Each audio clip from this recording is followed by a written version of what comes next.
नमस्कार। हम चर्चा कर रहे थे समूह निर्देशन की, और समूह निर्देशन में हमने समूह निर्देशन है क्या, समूह चर्चा क्या है, उसके बाद समूह निर्देशन की आवश्यकता क्या है, उस पर विस्तृत चर्चा करी। और उसके बाद में समूह निर्देशन की तकनीक कौन सी है। समूह निर्देशन की तकनीक में हम समूह कक्षाओं पर चर्चा कर रहे थे या शैक्षिक कक्षाओं पर चर्चा कर रहे थे। जैसा कि मैंने आपको पूर्व में कहा कि शिक्षण संस्थाओं में नियमित कक्षाओं में निर्देशन करता सामूहिक निर्देशन देता रहता है, लेकिन वहाँ पे जो सबसे बड़ी ध्यान रखने वाली बात है वो ये है, बौद्धिक और आर्थिक स्तर में अधिक अंतर नहीं होना चाहिए, और ना ही कक्षा में एक ही कक्षा के विद्यार्थी अधिक प्रतिभा संपन्न और मंदबुद्धि के होने चाहिए। अगर ऐसा होता है तो वहाँ पर परिणाम जो निर्देशनकर्ता समस्याओं के समाधान के लिए जो निराकरण या सुझाव या सलाह देता है उनमें भिन्नता आ जाती है, और वो जो समस्या का समाधान सटीक नहीं बैठता। शैक्षणिक संस्थानों में अधिगम परिस्थितियाँ इस उपयोगिता का पर्याप्त बल देती हैं। समूह निर्देशन तकनीकी को उपयोग करते समय शिक्षकों तथा विद्यार्थियों के मध्य संबंधों का पूर्ण उपयोग किया जाता है। इसके लिए आवश्यक है निर्देशनकर्ता को शिक्षा मनोविज्ञान की विस्तृत जानकारी होनी चाहिए। देखिए, अब आप यहाँ पे एक चीज़ और समझ लीजिए कि आपको समझना होगा, और ये स्पष्ट हो गया है कि परामर्शदाता और निर्देशनकर्ता जो है वो यदि शिक्षक भी है तो उसके लिए आवश्यक है कि उसे शिक्षा मनोविज्ञान की विस्तृत जानकारी हो, यानी मनोविज्ञान, मन को जानने वाला भी होना चाहिए। और जब हम समूह निर्देशन की तकनीकी की बात कर रहे हैं तो अब मैं आपसे चर्चा करना चाहूँगी सामूहिक गतिविधियों का संचालन, यानी ये दूसरा है। समूह निर्देशन तकनीकी को जीविका पाठ्यक्रमों तथा जीविका सम्मेलनों के अध्ययन क्षेत्र का, भ्रमण का तथा व्यक्ति सम्मेलन, समूह भ्रमण आदि परिस्थितियों में उपयोग किया जाता है। सामूहिक गतिविधियों का संचालन, सामूहिक गतिविधियां कौन सी? सामूहिक गतिविधियों में हो गई कि एक तो यदि हम पाठ्यक्रमों को पढ़ा रहे हैं, एक हम पाठ्यक्रम से जुड़े हुए कोई सम्मेलन कर रहे हैं, कॉन्फ्रेंस कर रहे हैं, कार्यशाला कर रहे हैं, उन पर हो गया, उनके अध्ययन का क्षेत्र हो गया। यदि हम कोई शैक्षिक भ्रमण कर रहे हैं या तथा व्यक्ति किसी सम्मेलन में, समूह में भ्रमण कर रहा है, आदि परिस्थितियों का उपयोग किया जाता है, तब वो सामूहिक गतिविधियों का संचालन होता है। इस समय निर्देशनकर्ता का कार्य शिक्षक भी कर सकता है, यानी ये सारे निर्देशन शिक्षक, ये तो एक सामान्य बात है, शिक्षक ही नहीं अभिभावक भी निर्देशक हो सकते हैं, लेकिन शिक्षक तो निर्देशन है ही। तो ऐसे में ये कहना अतिशयोक्ति नहीं होगा कि निर्देशनकर्ता का कार्य शिक्षक भी कर सकता है। जैसे सभागार में, वाचालय में, प्रयोगशाला में कोई सभा हो रही है, वहाँ शिक्षक उनको निर्देशित कर सकता है, परामर्श दे रहा है। वाचालय में यानी पुस्तकालय में, और जहाँ पर पढ़ा जा रहा है वहाँ पर, प्रयोगशाला में, लेबोरेटरी हमारी है, वहाँ पर भी कर सकता है। तो ये हमने बात की थी सामूहिक गतिविधियों के संचालन की। और सामूहिक गतिविधियों के संचालन के उपरांत हम चर्चा करेंगे सह शिक्षण स्थिति की व्यवस्था। अब आपके मन में प्रश्न उत्पन्न हो रहा होगा कि सह शिक्षण स्थिति की व्यवस्था क्या होती है। देखिए, वर्तमान की शिक्षण व्यवस्था में सह शिक्षण व्यवस्था काफी प्रचलन में आ चुकी है। सह शिक्षण संस्थाओं की स्थितियों में समूह निर्देशन तकनीकी का उपयोग करना आज की परिस्थितियों में नितांत आवश्यक बन चुका है। सह शिक्षण यानी देखो, इसको दो प्रकार से आप समझ सकते हैं। इसे आप कह सकते हैं सह शिक्षण यानी कोएड, जिसे हम कहते हैं, यानी बालिकाएं और बालक एक साथ पढ़ रहे हैं। दूसरा हम ये भी कह सकते हैं कि सह शिक्षण यानी शिक्षण के साथ साथ जो अन्य गतिविधियां हैं उनके बारे में भी हम बात कर सकते हैं। तो ये सह शिक्षण संस्थाओं की स्थिति में समूह निर्देशन का तकनीकी उपयोग करना आज की परिस्थितियों में नितांत आवश्यकता बन चुकी है। यानी जब समूह में पढ़ रहे हैं, बालक और बालिकाएं बचपन से ही, पूर्व प्राथमिक कक्षाओं से ही जो साथ पढ़ रहे हैं, तो वहाँ पर हमारा लैंगिक विरोधाभास नहीं होता है, या मैं ये कहूँ कि वहाँ पर लिंग के आधार पर समूह निर्देशन देने का कोई औचित्य नहीं रह जाता, और ऐसी परिस्थितियों में समूह निर्देशन आवश्यक बन चुका है। वर्तमान में समानता के अधिकार के कारण भी इसकी अनिवार्यता बन गई है, यानी पुरुष महिला सब समान है।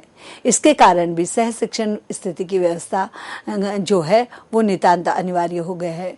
विद्यार्थियों को लैंगिक विभिन्नताओं की संकीर्ण मानसिकता से ऊपर उठाना, और सह शिक्षण स्थिति की जब हम बात करते हैं, इस तकनीकी की हम बात करते हैं, तो निश्चित रूप से जो हमारे विद्यार्थी हैं, हमारी छात्र छात्राएं हैं, वो लैंगिक विभिन्नताओं की संकीर्ण मानसिकता से ऊपर उठते हैं कि ये लड़का है, ये लड़की है, ये ऐसे नहीं करेगा, वो वैसे नहीं करेगा, इसके सामने ऐसे नहीं बोलना, उसके सामने वैसे नहीं बोलना, इसको ये नहीं पहनना, इसको ये नहीं खेलना, ये सब नहीं रहेगा। और फिर आता है निर्देशनकर्ता द्वारा समूह का गठन। आवश्यकता अनुसार निर्देशनकर्ता लगभग समान समस्याओं तथा असमायोजन की समस्याओं को आधार मानकर कुछ निर्देशन समूह का स्वयं गठन करता है। हमने अभी पहले ही कहा है कि अध्यापक भी निर्देशक हो सकता है, परामर्शदाता हो सकता है। तो वो क्या करेगा, वो आवश्यकता अनुसार लगभग समान समस्याओं, यानी अधिकांशतः जो समान समस्याएं हैं और असमायोजन की समस्याएं हैं, उनको आधार बना करके, उनको बेस बना करके निर्देशन समूह का गठन करता है। और इन समूहों का गठन निर्देशनकर्ता स्वयं समस्याओं की समता को देखते हुए करता है। यानी वो स्वयं ये मूल्यांकन करता है, ये निरीक्षण करता है, ये देखता है कि समान समस्या कौन कौन सी है और उनकी समताओं को देखते हुए वो करता है। निर्देश जिसमें कम से कम अधिक निर्देशनार्थियों को निर्देशन सेवा सुलभ करी जाए। लेकिन जब वो ग्रुप बनाता है तो उसकी कोशिश रहती है कि उस ग्रुप में अधिक से अधिक विद्यार्थी शामिल हो जिनको वो निर्देशित कर सके। ये हमने बात करी है निर्देशन तकनीकी की, और निर्देशन तकनीकी की बात करने के बाद में अब हम आगे बढ़ते हुए चर्चा करेंगे समूह निर्देशन की गतिविधियों की विशेषताएं। हमने तकनीक की बात कर ली, हमने आवश्यकता की बात कर ली, हमने समूह निर्देशन क्या है इसकी बात कर ली, और अब हम चर्चा कर रहे हैं समूह निर्देशन की गतिविधियों की विशेषताएं। समूह निर्देशन की गतिविधियां कौन कौन सी है, देखिए। विचारों का आदान प्रदान। समूह के व्यक्ति आमने सामने बैठकर अपने अपने विचारों को मौखिक रूप में व्यक्त करते हैं तथा अन्य व्यक्ति उन विचारों पर अपनी प्रतिक्रिया प्रकट करते हैं, उन्हें अपने विचारों को व्यक्त करने का अवसर देते हैं। क्या है समूह निर्देशन की गतिविधियों की विशेषता? पहली विशेषता है विचारों का आदान प्रदान। मेरा विचार कुछ और है, आपका विचार कुछ और है, राम का विचार कुछ और है, श्याम का कुछ और है, सुमन का कुछ और है, श्वेता का कुछ और है, शालिनी का कुछ और है। तो विचारों का आदान प्रदान, हम सबके विचारों का समूह में बैठ करके आमने सामने विचार मौखिक रूप से विचारों का आदान प्रदान करते हैं और दूसरे के जो विचार हैं उन पर अपनी प्रतिक्रिया भी व्यक्त करते हैं और अपने उन्हें विचारों को व्यक्त करने का अवसर भी दिया जाता है। अब ये कैसे किया जाता है, देखिए। विचारों का आदान प्रदान की हमने बात कर ली। फिर आता है उद्देश्यपूर्ण चर्चा करके। परिचर्चा सदैव उद्देश्यपूर्ण होती है तथा उद्देश्य समूह के सभी व्यक्तियों को अस्पष्ट होता है। परिचर्चा या तो किसी समस्या या किसी निर्णय लेने से संबंधित होती है। देखिए, आप ध्यानपूर्वक इसको सुनिएगा। परिचर्चा सदैव उद्देश्यपूर्ण होती है। चर्चा अनर्गल भी हो सकती है, लेकिन परिचर्चा जो है वो हमेशा उद्देश्यपूर्ण होती है। उद्देश्य समूह के सभी व्यक्तियों को अस्पष्ट होते हैं। ऐसे में परिचर्चा की किसी समस्या या किसी निर्णय को लेने से पहले उस पर आपस में बात कर लेना बहुत जरूरी है। परिचर्चा का क्रमबद्ध विकास। परिचर्चा में चल रही विचार विमर्श की प्रक्रिया को क्रमबद्ध रूप से देखा जाता है। क्रमबद्ध विकास यानी परिचर्चा में चल रही विचार विमर्श की प्रक्रिया को क्रमबद्ध रूप से विकास किया जाता है। यानी सबसे पहले ऐसे नहीं होता कि अध्यापक या निर्देशन करता है या परामर्शदाता परामर्श दे रहा है और विद्यार्थी को सीधे सामने बैठे और उसको कहता है, हाँ बता तेरी समस्या क्या है। ऐसे नहीं होता। पहले उससे सामान्य बोलचाल होती है, अभिवादन होता है, उसके बाद में हालचाल पूछा जाता है, थोड़ी बहुत हंसी मजाक होती है। जब वो थोड़ा सा सहज हो जाता है तब धीरे धीरे उसकी समस्या पर आया जाता है। हम बात कर चुके हैं समूह निर्देशन की गतिविधियों की विशेषताओं की, और विशेषताओं के बाद में अब हम बात कर रहे हैं समूह निर्देशन की गतिविधियों के लाभ क्या है। सबसे बड़ा लाभ है सही निर्णय और श्रम विभाजन संभव। समूह में जब निर्देशन लेते हैं तो केवल एक व्यक्ति नहीं, निर्देशन करता एक है, परामर्श देने वाला एक है, लेकिन परामर्श लेने वाले अलग अलग, भिन्न भिन्न पृष्ठभूमियों से, भिन्न भिन्न विचारधारा से, भिन्न भिन्न समस्याओं से, भिन्न भिन्न सामाजिक पृष्ठभूमि से, शैक्षिक पृष्ठभूमि से आते हैं, और वहाँ पर परिचर्चा के माध्यम से सही निर्णय लिया जाता है और श्रम विभाजन संभव है, यानी आपस में श्रम का विभाजन किया जा सकता है। दूसरा है परिचर्चा के माध्यम से पाठ्यक्रम निर्माण, छात्रों की समस्या, शर्मीले छात्रों के बारे में कुछ उपयोगी तथा सही निर्णय लिए जा सकते हैं। परिचर्चा के माध्यम से क्या होता है, पाठ्यक्रम निर्माण में छात्रों की जो समस्याएं हैं, वहां कुछ शर्मीले छात्र हैं, उनके लिए कुछ उपयोगी तथा सही क्या होता है। देखो, कक्षा में अनेक प्रकार के विद्यार्थी होते हैं, कुछ शर्मीले होते हैं, कुछ मंदबुद्धि होते हैं, कुछ मृदुभाषी होते हैं, कुछ कटुभाषी होते हैं, कुछ अंतर्मुखी होते हैं, कुछ बहिर्मुखी होते हैं। ऐसे में जो शर्मीले छात्रों के बारे में उपयोगी तथा सही निर्णय लिए जा सकते हैं। समूह परिचर्चा द्वारा निर्देशन संबंधी कार्य करने में समय की बचत होती है। समूह निर्देशन की गतिविधियों के लाभ की हम बात कर रहे हैं, और यहाँ पर समूह परिचर्चा द्वारा निर्देशन संबंधी कार्य करने में समय की बचत होती है। परिचर्चा में शामिल सदस्यों को छोटे समूह में विभक्त कर प्रत्येक समूह को समस्या का एक एक भाग बांट दिया जाता है। प्रत्येक समूह उस पर चर्चा करके निर्णय पर पहुंचता है। ऐसा करके श्रम विभाजन से लाभ होता है। देखिए, मैं इसको और अच्छे से समझा देती हूँ। परिचर्चा में शामिल सदस्यों को छोटे समूह में विभक्त करके प्रत्येक समूह को समस्या का एक एक भाग बांट दिया जाता है। यानी सबसे पहले तो जब समूह के जितने भी सदस्य हैं उनको छोटे छोटे समूह में विभक्त कर दिया जाता है। छोटे समूह यानी मान लीजिए कि 20 लोगों का एक समूह है, उन 20 लोगों के समूह में हम 4-4 के या 5-5 का एक ग्रुप बना देंगे और उनमें समस्या का एक एक भाग बांट देंगे। अब समस्या का एक एक भाग कैसे हो गया, मान लीजिए कि एक समस्या है। क्या समस्या है हमारी?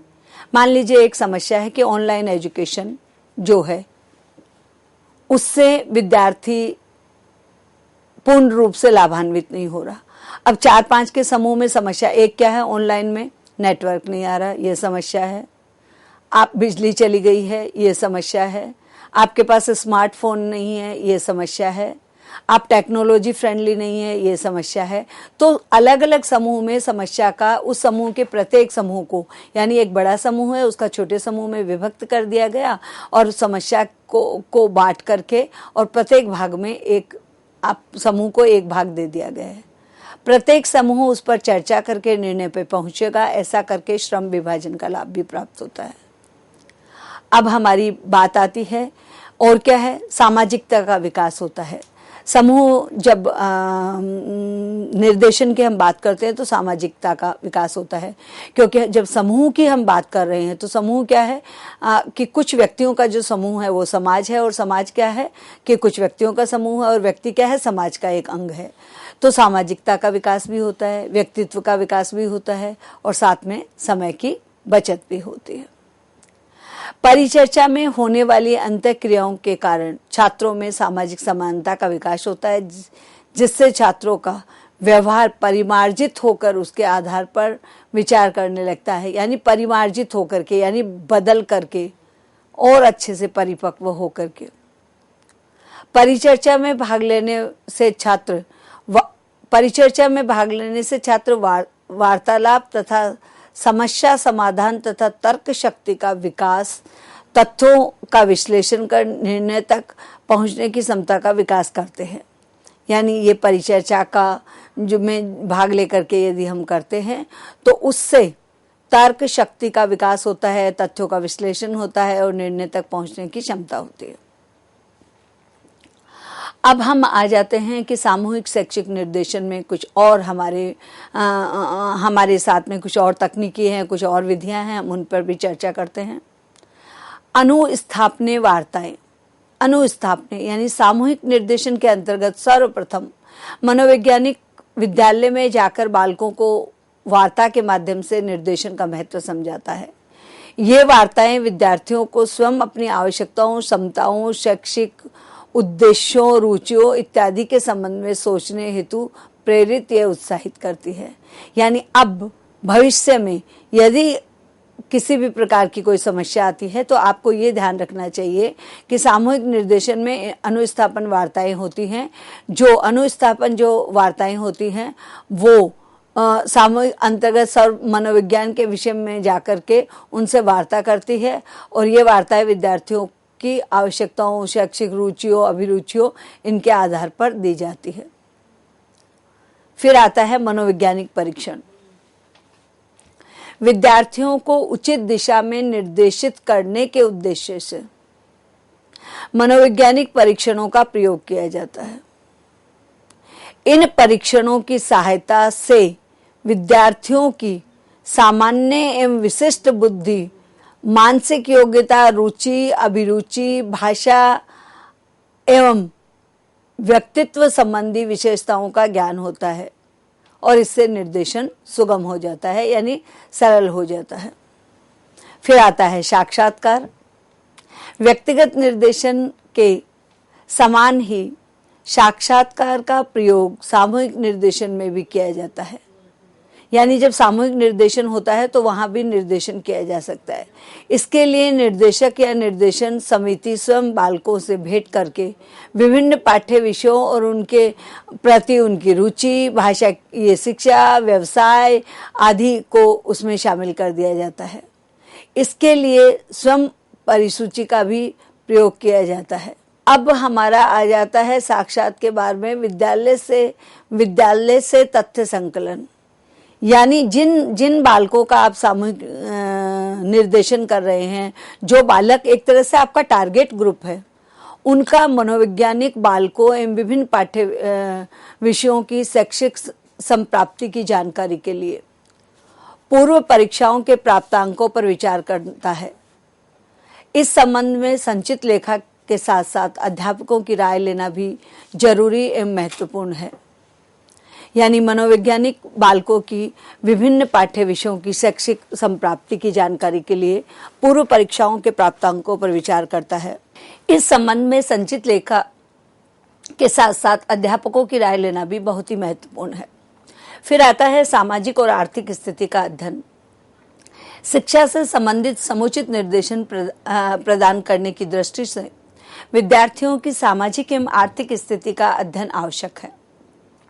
निर्देशन को समाज, आस पड़ोस, घर गृहस्थी, मित्र मंडली, परिचितों तथा अभिभावकों से उनके विषय में पूरी सामाजिक एवं आर्थिक जानकारी प्राप्त कर लेनी चाहिए, क्योंकि ऐसा कर लेने से वह उन विद्यार्थियों की सभी प्रकार की आवश्यकताओं को, उनकी अभिरुचियों को, उनकी रुचियों को, उनकी बुद्धि लब्धि, उनकी पृष्ठभूमि को जान पाएंगे और वो उन्हें अधिक उचित प्रकार से निर्देशन दे पाएंगे।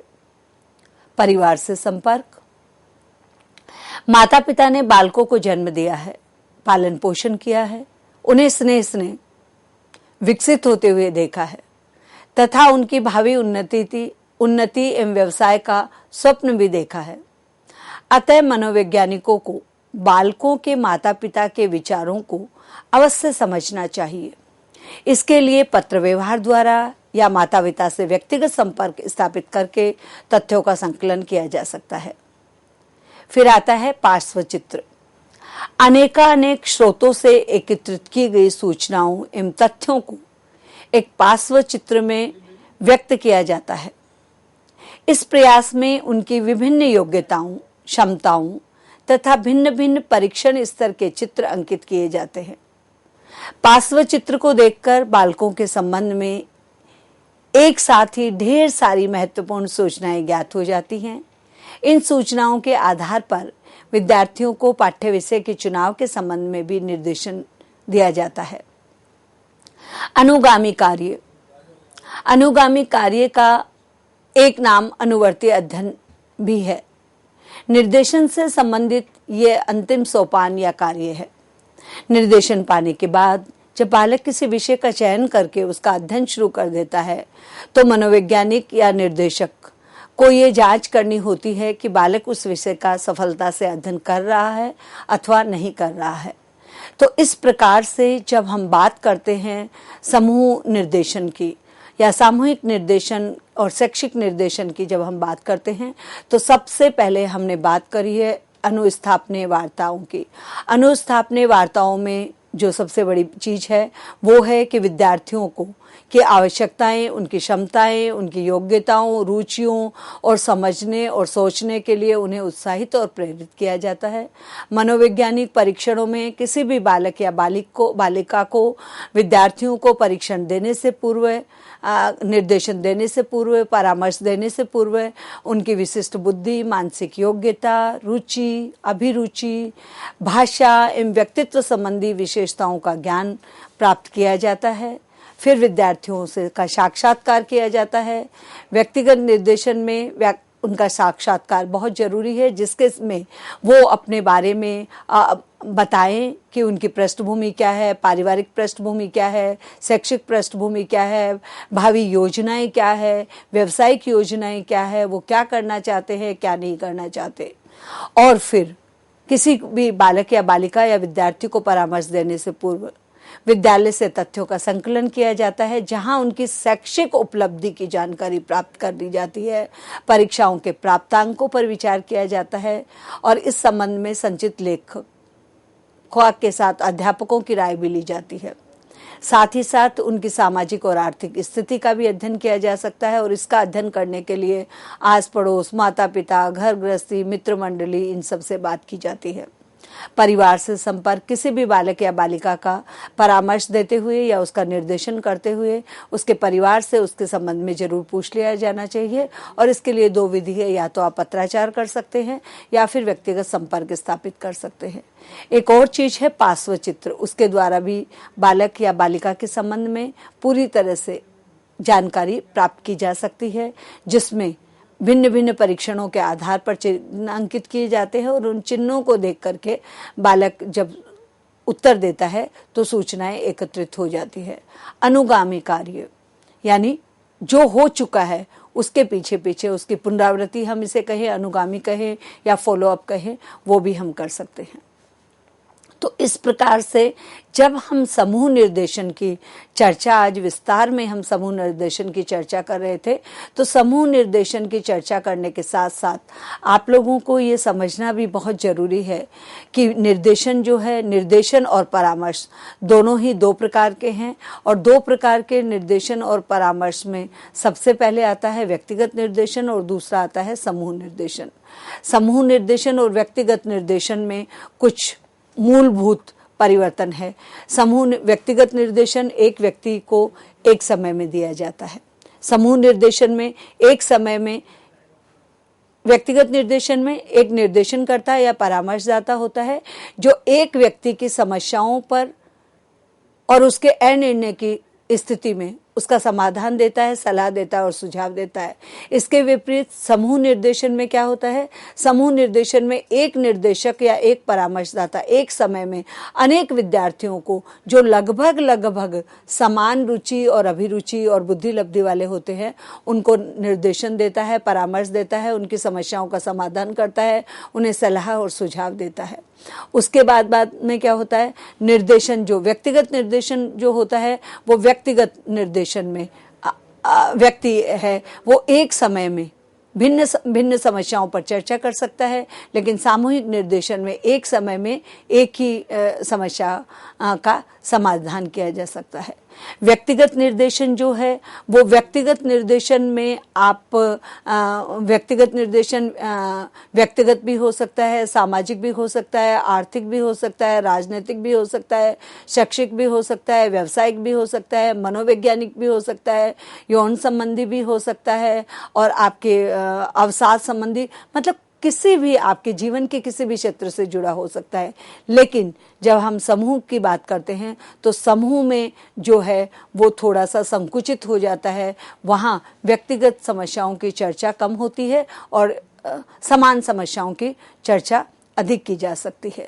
तो आज की इस चर्चा में हमारी जो सबसे बड़ा हमने आज समझा, चर्चा करी, विचार विमर्श किया या आप तक बात पहुंचाने की कोशिश करी, वो ये थी कि समूह निर्देशन की आवश्यकताएं क्या क्या हैं और समूह निर्देशन की आवश्यकता क्यों पड़ी, उस पर हमने विस्तृत चर्चा करी।